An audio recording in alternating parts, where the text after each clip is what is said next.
And summer, of course, in full swing. That takes people all over the beach, camping, road trips, and more. All of those activities come with an increased risk of pain and injury, though. In fact, more ER trips happen in summer months than the rest of the year. Dr. Christopher Good from Virginia Spine Institute in Reston joining us now with a ton of strategies to really kind of have a pain-free summer, and that's what we're all going for. Nobody wants to spend time in the ER. So the top of the list, talking about the beach, right? What are some tips that you have? I know we all get excited to get out there, but injuries can happen really quickly, especially when you're walking in the sand. So what are some tips you have for us? Yeah, I think we all want to get out there and spend time with our friends and family.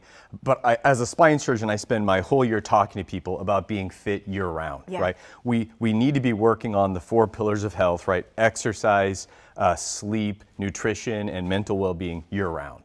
And regardless if it's ski season or beach season, if you're taking good care of yourself, you're more likely to enjoy that. Now, as you say, okay, well, I want to go to the beach tomorrow. Maybe I'm a little behind the ball. Getting out to the beach is where we have more troubles, I think, right? Yeah. Long car rides, walking, we're in these flip-flops, dragging all this equipment. And so to me, I think supportive shoes, beach wagons, supportive chairs that are in the wagon. So the goal is just to get all your junk out to the beach, get the kids out, and don't injure yourself, and get out there and just start chilling, right? Right. And so we can't talk about anything this summer if we don't make a mention of, gotta watch out for the sun, right? Dehydration, sunburn, skin cancer, these are big deals. And we need to be drinking, you know, for me, 16 8-ounce glasses of water a day all year long. It varies a little bit based on how big you are, how much you exercise, but huge focus during the summer months as we're out there. It's very easy to get dehydrated, and we need to be hydrating today for tomorrow's exercise. Right. So really be thinking ahead. On a beach day, you want to be doing this even the day before. Yeah, good tips for sure. You know, for others, camping, hiking, maybe you're headed to a national park for the summer, but it certainly can also cause problems if you're not careful. So what are some tips you have if you're in that environment? Well, I love hiking and camping, but the reality is we have to be smart about how much weight we're putting on our backs. Good fitting pack. And as we start to maybe get older or have orthopedic problems, we need to start making shorter hikes, less weight on our backs. But for all of these sports, we also need to be doing fitness ahead of time and stretching, especially for hiking. Hip flexors and Achilles injuries are huge during the summer. Everybody thinks of them with tennis, but Achilles injuries, just simply stretching your calf muscle, can really help to avoid a lot of problems. So if you're going to go do a 2-hour, 3-hour hike, you're going to go play tennis, put the time aside to stretch beforehand to avoid those injuries. Yeah. Would you say there's like a max limit if you're going hiking, camping to put on your back?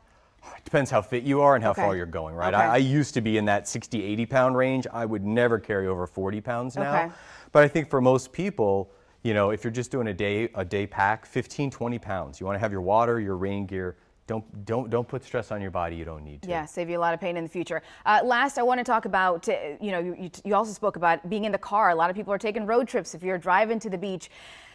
What are some ways to, you get so cramped up, we're all, trying to stretch and get comfortable, especially if you're in there 3, 4, 5, 6 hours. What are some tips you have in the car to avoid some pain down the road? Yeah, I think we get so focused, I'm going to go have this great time, and you torture yourself for 4 hours or 12 hours to get there, right? So in the car, sitting for too long, stiffness, joint pain, blood clots, we need to take breaks every 2 hours. It's also not good for your mental clarity to be sitting there driving forever. We don't want to have accidents, right? Yeah, with your whole family in the car. Yeah, for sure.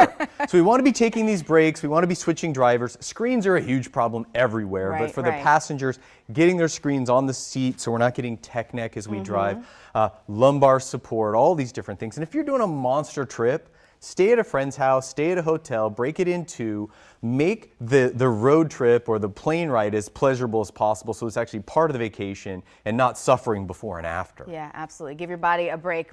Great tips, and hopefully people can avoid the ER and a future visit to you. Dr. Christopher Good, we appreciate you joining us this morning. Thanks so much. Thank you. I want to say hi to my mom. Happy birthday. We love you. Oh.